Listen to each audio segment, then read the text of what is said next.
I've had sort of a renewed look at failure. I don't use that word anymore,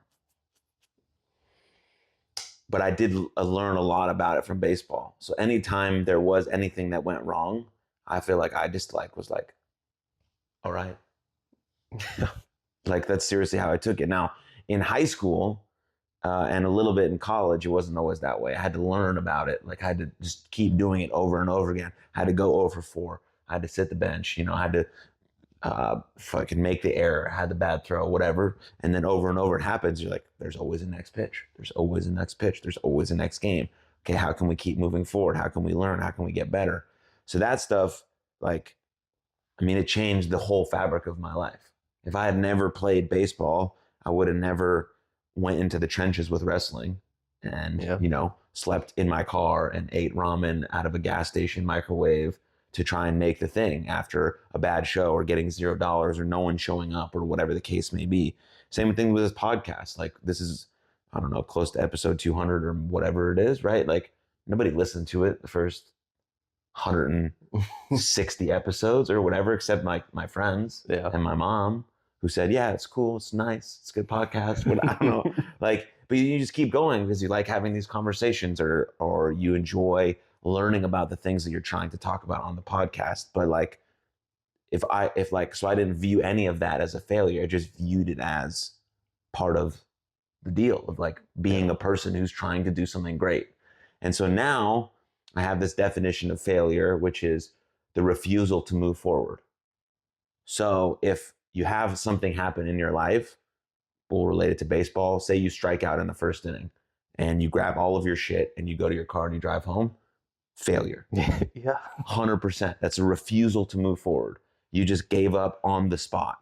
But like you said, Sam, if I strike out in the first inning and then I talk to my coach, I talk to my other teammates, I think about what I saw, the approach, the pitch selection, the pitch sequence, why I swung at this pitch, and then I get up the next time and I hit a baseball hard. Great, not a failure, just a mistake, right? And so you reflected on it, you decided, okay, I can do something about it, and then you move forward.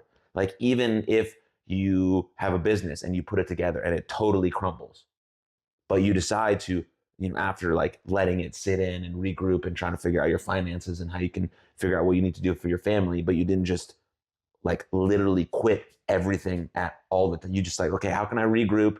There's some things I need to change. I still want to do this path, but I need to add this and this person so this thing doesn't happen again. That's not a failure.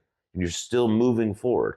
At least that's helpful for me in looking at it. And the young athletes that I work with, if we can get them to remove this idea of failure, because then we don't call ourselves a failure and we're not failing, then we're willing to put in the work more often, even when things don't go our way. And then we have less entitlement. And we always understand that the thing that I got is because I earned it. Yeah. Not because someone handed it to me or my mom gave the coach $100 after practice or whatever it is. And then I learned later in life that, okay, when I graduate college and I apply for 16 jobs and I get 0 of them, fuck, that sucks. I have shit to pay for and I'm on my own now.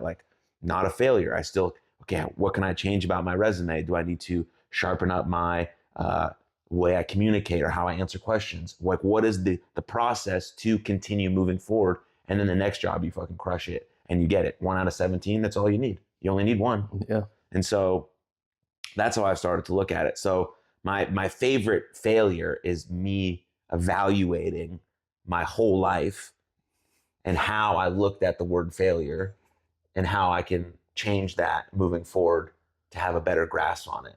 And I think it's also important that when you look at failure, when you quit something and when you need to grit something out, quitting something does not mean failure. If I'm in a bad spot or a bad job or a bad relationship and I decide to quit, that's actually the best thing I can do for my health.